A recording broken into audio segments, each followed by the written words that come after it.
Hey everyone, and welcome back to my channel where we go over sewing and embroidery tips, tricks, and tutorials. So today I wanted to show you how to embroider on canvas. So we're going to take a blank canvas and turn it into a custom work of art. Doing this opens a world of possibilities for decoration and gifts.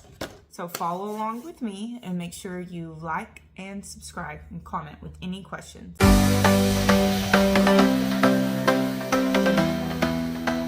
Okay, so what you're gonna need is a canvas, whatever size that you want, an X-Acto blade to cut around the edges, the hardware to hang it itself.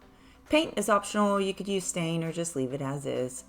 The stabilizer for the background, I'm using tearaway, and your hoop. I used my 8x8 hoop, but again, you can use whatever size for the canvas that you choose. We're gonna cut around all 4 edges of the back side of the frame. On the right side of the staples, with an X-Acto blade, being very careful because it is nice and sharp, and then we're gonna pull all the extra away. Taking out the staples is optional. It's a little too time consuming for me, so I decided to leave them there because I'm going to use the other side of the frame as the front, so you're not going to see the staples.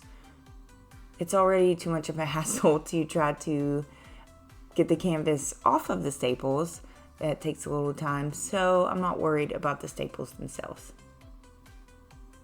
And yes, the concentration phase helps if you hold your mouth just right. I think it goes quicker.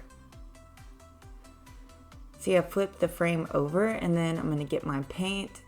Now this is where you can use your creativity, paint it whatever color you want. I chose black for the project that I'm doing. You could also stain it or decide to leave it as is, whatever you think. First thing that I'm gonna do in my canvas, I actually flipped it over to use the off-white side. I think the off-white feels a little unfinished. You can get real fun and paint it if you want, maybe a little background color, but I chose to keep it blank. I marked the center using a water-dissolvable pen, and I'm gonna flatten my edges out and get all of the fuzzies out of my way and hit it with some spray glue. Some spray adhesive. Now don't use too much spray adhesive because it will gunk up your machine, and you don't want to do that because it gets on the needle and then it gets down there in the bobbin case, so it's more hassle than it is worth. So I just lightly spray it with that so I can stick it to my tearaway stabilizer. If you're doing a thick design, I folded my stabilizer to double it because I know that my design is going to be very dense. The canvas is already a little thick itself, so it's okay to use tearaway, but I decided to double it because I know that what I'm doing in particular is going to have a lot of stitches. You want to flatten it out nice and smooth.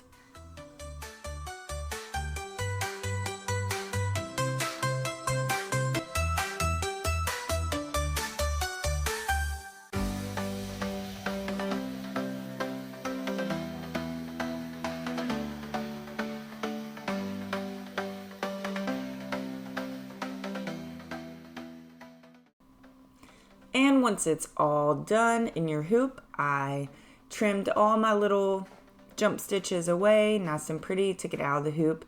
Don't mind that red bobbin, I was just kind of getting rid of it because I knew that I didn't need it. So I threw it in there because it's really dense stitches. That's why it's red. Anyways, tear away my tearaway stabilizer. Yes, I saved it because I always know that that's a big enough piece to use for a 4x4. I'm going to hit the corners on the back side with some E6000. That's just to hold the canvas in place while I'm working with it. So I flip it over and I push it to the front of the canvas. It's better to let it dry just a little bit so it holds better, but you don't want it to dry too much because you will be tightening that canvas as you pull it. I just wanted it to hold it in place so it didn't get crooked when I flipped it over.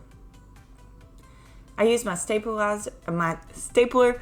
You can glue it if you want, but I want to staple it down so I can pull it nice and tight so the canvas itself isn't crinkly.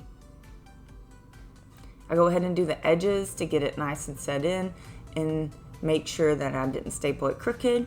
So and then I keep on going, putting it nice and tight on each side. The more staples, the better, because if you pull it tight each time, it's going to keep your canvas from looking wavy.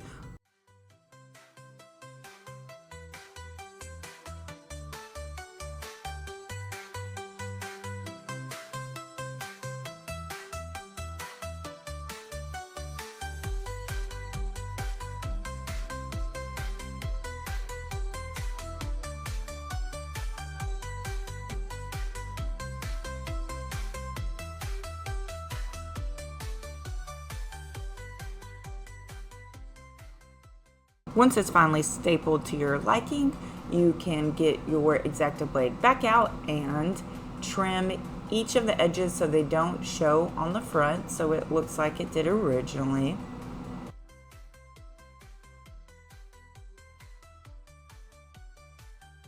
Making sure that you trim off any frayed edges that you may cause while pulling.